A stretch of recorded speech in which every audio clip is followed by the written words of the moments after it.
Aba, may natatanaw ako dun oh. Umuwi siya. Tara. Teka. May natatanaw ako ng isang auto na matagal ko nang hindi nakikita. Hello, midget. Bakit ka nandito? Dinala yata ng isa nating mekaniko. Pinang-uwi. Kinuha yung motor niya. Kinuha yung motor niya, nawala yung motor niya rito. Ayun si Midget oh. Na-miss nyo ba si Midget? Biglang nawala sa sa scene si Midget. So ito si Midget, ito ay galing Japan. Ito ay Daihatsu Midget 2 ang pangalan niyan. Makikita niyo sa Gran Turismo. Yung mga batang 90s, kilalang kilala yan. Gran Turismo mga kaibigan. Isa yun sa mga nakakatuwang sasakyan doon. So ito ay single seater mga kaibigan. So single seater siya, nasa gitna yung manibela, nasa gitna lang din yung upuan. Ayan o, isa lang upuan yan. So nakakatuwa itong kotse na to. Ngayon ko lang ulit nakita to. After nung show natin sa Alabang, ngayon ko na lang nakita. Pero alam niyo, ang bait nito, kahit di karburador, laging one click to, kahit matagal mo siya hindi pa under yan. Ano bang plano natin dito? Nakita niyo na ba to sa mga vlog ko noon? Ang downside nito, yung bintana dito hindi na ibababa. Fix lang siya.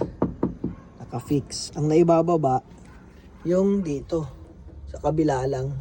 Ang problema, pag pupunta ka sa toll gate, magbabayad ka na, bubuksan mo ng konti yung pinto, dito magbabayad.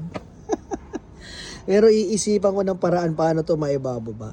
Hindi ko alam kung kaya ba natin i-convert to ng naka-power window.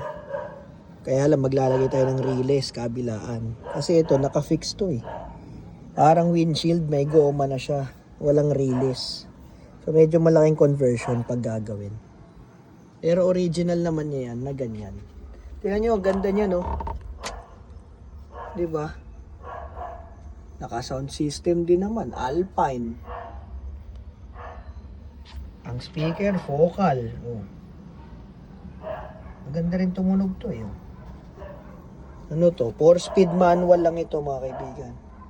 Tama ang nakikita ninyo. Nasa kaliwa yung cambio niya. 4-speed manual. Pero matulin to. Lumalampas din na 100 ang takbo nito.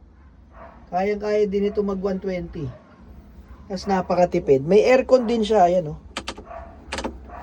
Ang makina nito, ilang cc nga ito? Nakakalimutan ko. 600 lang yata ito. Ayan yung jack, oh. Originally, dyan siya nakalagay. Nakaipit siya dyan. Tapos yung pantanggal. Makina, nasa ilalim nito. Iaangat niya para mga Suzuki na multicam. Parang 660cc yata ito. Yan o, Japan, oh, may mga ganyan po. Diba? Kakatuwa. Magandang laruan. Ayun, may ganyan po. Maganda rin laruan to. Magandang display to dito sa showroom. Kaya lang, display lang siya talaga. Pero nakarehistro to nirehistro ko yan. Nakarehistro to. Bago na yung taillights niya. Nung nabili ko to, sira na yung taillight. So, pinalitan ko na ng bago. Tapos ito, wala yan tubo before.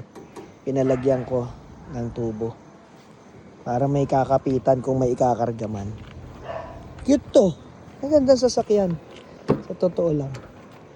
Kung gusto mo ng mga parang laruan, pamalengke, sa Japan, yan 10-inch nga lang yung gulong na original parang Mini Cooper. R10 lang 145.95 ang sukat. 10-inch. Latang lata. Made in Japan. Diba? Latang lata to. Parang gusto ko na tong iparapol eh. Ano sa tingin nyo? Parapol natin. Tapos, mura lang siguro to sa rapol. Swertihan na lang. Sinong mananalo, di ba? EG Cars PH2. Lagay natin doon sa page natin. Gumagana lahat yan. Ilaw, wiper, Magana. Ang gaan i-drive nito kahit hindi siya naka-power steering kasi yung gulong niya, napakaliit. Ang gulong nito. Japan din yata gulong nito eh. Ano, Advan, no? Naka-Advan tires pa. Made in Japan nga, oh. Yung gulong. Sige, ano, gusto nyo ba para Apple to? Comment kayo. Gusto nyo.